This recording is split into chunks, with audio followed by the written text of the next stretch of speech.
Good morning friends, I hope आप सब अच्छे होंगे। आपका स्वागत है आपके अपने YouTube channel current affairs for exam में। चलिए आज दिनांक 13/1/2024 की क्लासेस शुरू करते हैं।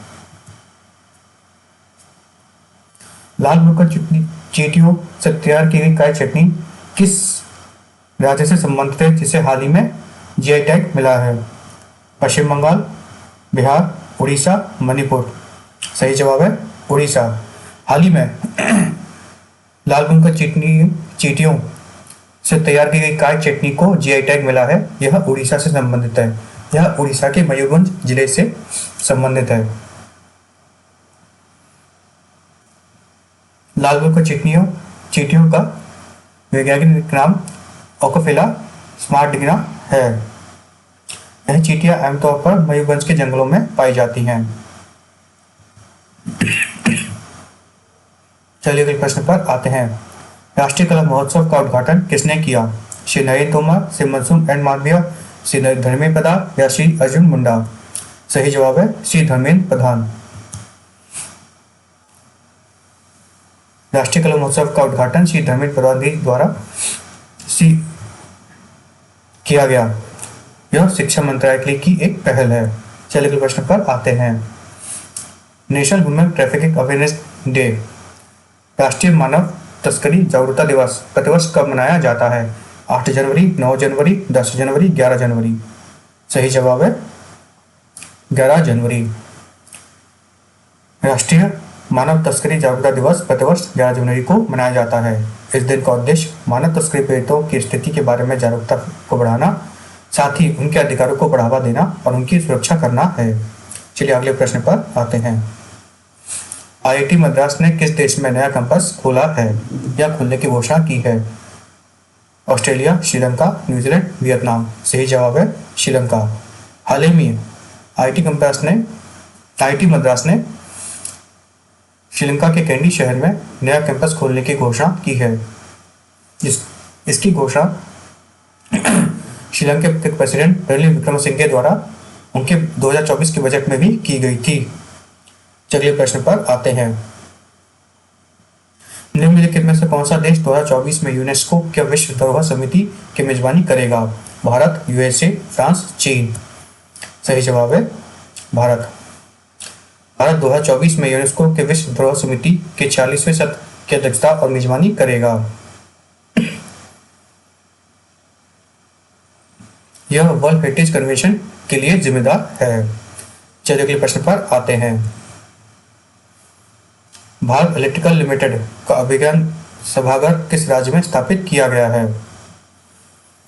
मध्य प्रदेश, बिहार, केरल, उत्तर प्रदेश? सही जवाब है उत्तर प्रदेश। हाल ही में उत्तर प्रदेश के गाजियाबाद में भारत इलेक्ट्रिकल लिमिटेड द्वारा एक अत्याधुनिक सभागार अभियान का निर्माण किया गया, जिसका उद्घाटन रक्षा सचिव श्री गिरिधर अरमानी जी द्वारा किया गया। भारत इलेक्ट्रिकल लिमिटेड भारत सरकार की स्वामित्व वाली एक पीएसयू है, जो कि एरोस्पेस और डिफेंस इलेक्ट्रॉनिक कंपनी है। भारत सरकार द्वारा इसे नवरत्न का दर्जा दिया गया है। भारत इलेक्ट्रिकल लिमिटेड की स्थापना सन 1994 में बेंगलोर, कर्नाटक में हुई थी। इसके अध्यक्ष और प्रबंधक निदेशक श्री भानु प्रकाश श्रीवास्तव हैं। चलिए अगले प्रश्न पर आते हैं। निम्नलिखित में किसे रक्षा मंत्रालय में अतिरिक्त सचिव और महानिदेशक अधिकरण के रूप में नियुक्त किया गया है? भरत खेड़ा, समीर कुमार सिन्हा, चंद्रभूषण या पूजा सिंह मंडोल? सही जवाब है समीर कुमार सिन्हा। वरिष्ठ आईएएस अधिकारी श्री समीर कुमार सिन्हा को रक्षा मंत्रालय के अंतर्गत अतिरिक्त सचिव और महानिदेशक अधिग्रहण के रूप में नियुक्त किया गया है। चलिए अगले प्रश्न पर आते हैं। किस राज्य सरकार ने श्री राम लला दर्शन योजना शुरू की है? छत्तीसगढ़, उत्तर प्रदेश, मध्य प्रदेश, बिहार? सही जवाब है छत्तीसगढ़। हाल ही में छत्तीसगढ़ सरकार ने अयोध्या की तीर्थ यात्रा के लिए श्री राम लला दर्शन योजना शुरू की है। छत्तीसगढ़ के निवासियों को अयोध्या धाम में श्री राम मंदिर के निःशुल्क दर्शन की सुविधा मिलेगी। अयोध्या धाम की यात्रा के लाभार्थी को धनराशि भी नहीं देनी होगी।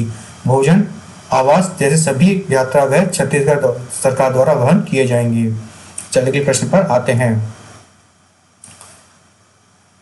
दृष्टि 10 स्टारलाइनर क्या है?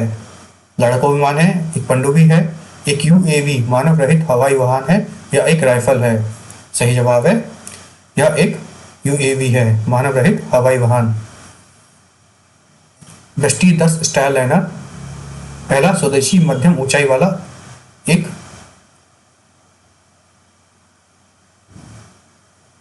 यूएवी है। इसका निर्माण अदानी डिफेंस तथा इजरायली रक्षा फर्म एल्बिट द्वारा किया गया है। यह 30,000 फीट तक की ऊंचाई पर काम कर सकता है। यह हर मौसम में काम कर सकता है तथा विभिन्न परिस्थितियों में इसकी उपयोगिता भी सुनिश्चित की गई है। चलिए अगले प्रश्न पर आते हैं। सी ड्रैगन 2024 अभ्यास किस देश में आयोजित किया जाएगा? ऑस्ट्रेलिया, दक्षिण कोरिया, जापान, यूएसए। सही जवाब है यूएसए। सी ड्रैगन 24 अभ्यास अमेरिका के गुआम में आयोजित किया जाएगा। इसमें Bharat, USA, Australia, south Korea, Japan की सेना शामिल होती है। फ्रेंड्स, आज का सेशन यही समाप्त होता है। आपको हमारा सेशन कैसा लगा कमेंट करके बताइएगा तथा लाइक एवं सब्सक्राइब कीजिएगा। धन्यवाद।